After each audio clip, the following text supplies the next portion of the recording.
నమస్తే అండి, నా పేరు Lavanya. Welcome back to Bhimavaram special kitchen. ఈరోజు నేను మీకు 4 రకాల చియా పుడ్డింగ్ని ఎలా ప్రిపేర్ చేసుకోవాలో చూపిస్తున్నానండి. ఒకటి బేసిక్ చియా పుడ్డింగ్ చూపిస్తాను, ఆ తర్వాత మిల్క్తో ఎలా చేసుకోవాలో చూపిస్తాను. కాఫీ చియా పుడ్డింగ్ అండ్ అలాగే ఓట్ చియా కాంబినేషన్లో ఒక పుడ్డింగ్ ఎలా ప్రిపేర్ చేసుకోవాలో చూపిస్తానండి. ఇది మంచి బ్రేక్ఫాస్ట్ ఆప్షన్ అండి. డైట్లో ఉన్న వాళ్ళు కానీ, లేదంటే బరువు తగ్గాలనుకునే వాళ్ళు, లేదంటే హెల్తీగా తినే వాళ్ళకి ఇది మంచి బ్రేక్ఫాస్ట్ ఆప్షన్ అండి. మీకు నచ్చినట్టు ప్రిపేర్ చేసుకోవచ్చు. బట్ బేసిక్గా ఎలా ప్రిపేర్ చేసుకోవాలో ఒక ఐడియా కోసం నేను 4 రకాలు చూపిస్తున్నాను. సో వీడియోలోకి వెళ్ళే ముందు ఒక చిన్న లైక్ ఇవ్వండి. ముందుగా బేసిక్ చియా పుడ్డింగ్ కోసం ఒక జార్ని తీసుకుని దాంట్లోకి 2 టేబుల్ స్పూన్ల చియాస్ వేస్తున్నానండి. మేమైతే 1 టేబుల్ స్పూన్ ఒక పర్సన్కి తీసుకుంటాం. సో ఇక్కడ నేను ఇద్దరికి చూపిస్తున్నాను. దీంట్లో ఒక 150 ml నుంచి 200 ml దాకా వాటర్ని పోసుకోండి, చియాస్ బాగా నానేంత వరకు. స్వీట్నర్ కోసం ఇక్కడ నేను హనీ యూస్ చేస్తున్నాను. మీరు కావాలంటే honey, maple syrup, date syrup లాంటివి ఏదైనా కూడా యూస్ చేసుకోవచ్చు. ఇప్పుడు అన్నీ కలిసేలాగా బాగా కలుపుకున్న తర్వాత మూత పెట్టుకుని ఈ చియా సీడ్స్ని ఒక 5 minutes పాటు బయట పెట్టేసి ఆ తర్వాత రాత్రంతా వీటిని ఫ్రిడ్జ్లో పెట్టేసుకోండి. నెక్స్ట్ డే మార్నింగ్ వీటిని తీసుకుంటే చూసారు కదండి ఎంత చక్కగా పర్ఫెక్ట్గా నానిపోయి ఉన్నాయో. ఈ కన్సిస్టెన్సీలో ఉండాలండి. ఒకవేళ ఈ కన్సిస్టెన్సీలో లేకపోతే వాటర్తో అడ్జస్ట్ చేసుకోండి.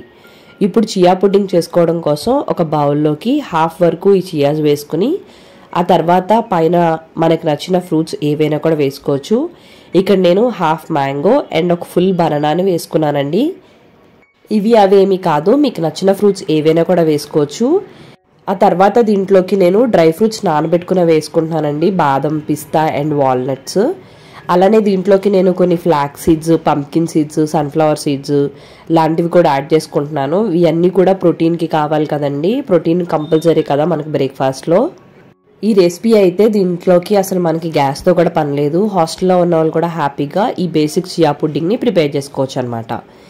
నెక్స్ట్ నేను మీకు చియా అండ్ ఓట్స్ కాంబినేషన్లో చియా పుడ్డింగ్ని ఎలా ప్రిపేర్ చేసుకోవాలో చూపిస్తున్నానండి. కొంచెం హెవీగా కావాలనుకునే వాళ్ళు ఇది ట్రై చేయొచ్చు అనమాట. ఒక బౌల్లోకి 2 టేబుల్ స్పూన్ల ఓట్స్ వేసుకున్నాను, అలానే 1 టేబుల్ స్పూన్ చియాస్ వేసుకున్నానండి. ఇప్పుడు దీంట్లోకి నేను స్వీట్నెస్ కోసం ఒక 6 డేట్స్ని తీసుకుని వేసుకున్నాను. మీరు కావాలంటే ఏదైనా వేసుకోవచ్చు. ఓట్స్, చియాస్ నానేంత వరకు కూడా మిల్క్ వేసుకున్నానండి. ఈ మిల్క్ మీరు ఏదైనా తీసుకోవచ్చు, ఆల్మండ్ మిల్క్ కానీ, కోకోనట్ మిల్క్ కానీ ఏదైనా తీసుకోవచ్చు. అసలు మిల్కే వద్దనుకునే వాళ్ళు వాటర్తో కూడా చేసుకోవచ్చు అనమాట. ఒకసారి బాగా కలిపేసుకుని 1 గంట పాటు బయట పెట్టుకుని ఆ తర్వాత ఫ్రిడ్జ్లో పెట్టుకోండి. నెక్స్ట్ డే మార్నింగ్ నేను తీసుకుంటే చియాస్, ఓట్స్ 2 కూడా చాలా పర్ఫెక్ట్గా నానిపోయి ఉంటాయండి. వీటిని కావాలంటే మిక్సీ జార్లోకి వేసుకుని ఒక స్మూదీలా కూడా ప్రిపేర్ చేసుకోవచ్చు.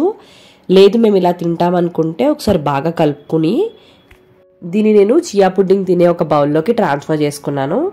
ఇప్పుడు దీనిపైన మీకు నచ్చిన ఫ్రూట్స్ ఏమైనా వేసుకోవచ్చండి. నేను ఇక్కడ హాఫ్ యాపిల్, ఒక హాఫ్ బనానా అండ్ అలానే ఒక 3-4 చెర్రీస్ని ముక్కలుగా కట్ చేసుకుని కూడా వేసుకున్నాను. వాటితో పాటుగా డ్రై ఫ్రూట్స్ అండ్ నట్స్ని కూడా వేసుకుని ఇలా మన బ్రేక్ఫాస్ట్ని ప్రిపేర్ చేసేసుకోవచ్చు అనమాట. నెక్స్ట్ నేను మీకు కాఫీ చియా పుడ్డింగ్ చూపిస్తున్నానండి. ఎవరైనా కాఫీ క్రేవింగ్స్ ఉన్న వాళ్ళు, డైట్లో ఉన్న వాళ్ళు కాఫీ తాగాలనుకుంటే ఇది ట్రై చేయండి. ఒక జార్లోకి 1 టేబుల్ స్పూన్ చియా సీడ్స్ వేసుకుని 1 teaspoon instant coffee powder వేసుకుని ఒక half teaspoon cocoa powder కూడా వేసుకోండి. అలానే స్వీట్నెస్ కోసం ఇక్కడ నేను 2 టీ స్పూన్ల బ్రౌన్ షుగర్ని యూస్ చేస్తున్నానండి. మీరు కావాలంటే ఏదైనా యూస్ చేసుకోవచ్చు. ఇప్పుడు ఈ చియాస్ నానేంత వరకు కూడా ఒక 100 ml దాకా మిల్క్ వేసుకోండి. ఇవి నేను నార్మల్ మిల్కే యూస్ చేస్తున్నాను. ఒకసారి ఇవన్నీ కలిసేలాగా బాగా కలుపుకుని మూత పెట్టుకుని ఒక 5 నిమిషాలు పక్కకు పెట్టుకుని ఆ తర్వాత ఫ్రిడ్జ్లో పెట్టుకోండి. నెక్స్ట్ డే మార్నింగ్ తీసుకుంటే చియాస్ చాలా పర్ఫెక్ట్గా నానిపోయి ఉంటాయండి. ఒకసారి ఇదంతా కలిసేలాగా మరొకసారి బాగా కలిపేసుకుని చియా పుడ్డింగ్ తినే ఒక బౌల్లోకి ఇదంతా కూడా ట్రాన్స్ఫర్ చేసేసుకోండి.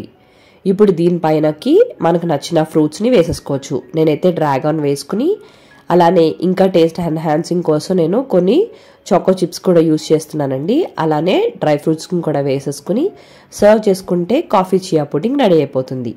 నెక్స్ట్ నేను మీకు మిల్క్డ్ బేస్ చియా పుడ్డింగ్ని ఎలా ప్రిపేర్ చేసుకోవాలో చూపిస్తున్నానండి. దానికోసం ఒక బౌల్లోకి 1 టేబుల్ స్పూన్ చియా సీడ్స్ని వేసుకుని ఇప్పుడు దీంట్లోకి నేను కోకోనట్ మిల్క్ వేస్తున్నానండి. మీరు కావాలంటే ఆల్మండ్ మిల్క్ కానీ లేదంటే నార్మల్ మిల్క్ ఏదైనా వేసుకుని ఒకసారి కలిపేసుకుని దీంట్లోకి స్వీట్నెస్ కోసం హనీ వేసుకున్నానండి. ఇది కూడా కలిసేలాగా బాగా కలిపేసుకుని మూత పెట్టుకుని 5 నిమిషాలు బయట పెట్టుకుని ఆ తర్వాత రాత్రంతా ఫ్రిడ్జ్లో పెట్టేసుకోండి. నెక్స్ట్ డే మార్నింగ్ తీసుకుని చూసుకుంటే చియాస్ కోకోనట్ మిల్క్లో చాలా పర్ఫెక్ట్గా నానిపోయి ఉంటాయండి. ఒకసారి బాగా కలిపేసుకుని దీన్ని చియా పుడ్డింగ్ తినే ఒక బౌల్లోకి ట్రాన్స్ఫర్ చేసేసుకోండి. ఇప్పుడు దీనిపైన మీకు నచ్చిన ఫ్రూట్స్ వేసుకోవచ్చు. నేనైతే అంజీర్ వేసుకుంటున్నానండి. అలానే కొన్ని దానిమ్మ గింజలు కూడా వేసుకుని అలానే దీంట్లోకి డ్రై ఫ్రూట్స్ అండ్ నట్స్ని కూడా వేసుకుంటున్నాను. బేస్ అయితే కామన్గా చేసుకోవాలండి. పైన డ్రై ఫ్రూట్స్ కానీ నట్స్ కానీ ఫ్రూట్స్ కానీ ఏదైనా మన ఇష్టం, మనం ఎలా కావాలనుకుంటే అలా తీసుకోవచ్చు. రోజుకి ఒక్కొక్క ఫ్రూట్ తీసుకుంటే కనుక అన్ని ఫ్రూట్స్ కూడా మనకి తిన్నట్టు ఉంటుంది. దీనివల్ల వెయిట్ లాస్ అనే కాదు, ఫేస్లో కూడా మంచి గ్లో వస్తుందండి. హోప్ మీకు ఈ వీడియో నచ్చింది అనుకుంటున్నాను. నచ్చితే like, comment, share and subscribe to Bhimavaram special kitchen. Thank you అండి. మరి మళ్ళీ వీడియోలో కలుద్దాం.